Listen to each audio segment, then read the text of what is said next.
Story you have from your childhood. I was 6 years old. My sister was a year old and still in diapers. We had a nanny/maid who didn't live with us, but was there every day, Christine. Sometimes her adult son came over in the afternoons to check on her.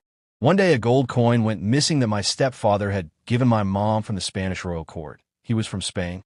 My mom and Christine spent days looking for it and thought maybe my baby sister had shoved it down her diaper or something and that it had been tossed out.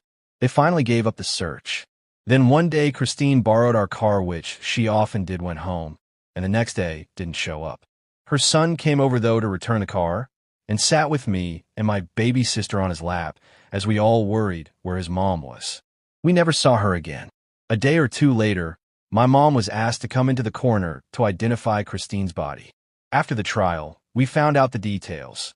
She had gone home that day to her house and found her son chiseling the lost gold coin into a belt buckle.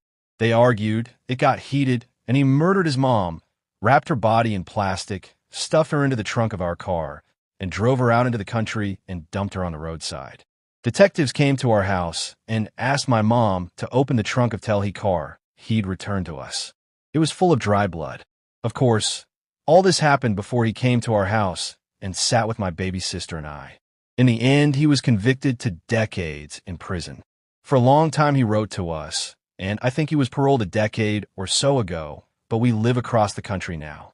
I don't think of this story very often because I was so young, but the gold coin was returned to my mother, and she turned it into a pendant necklace. It still has the chisel marks, and I think of this when I see her wear it.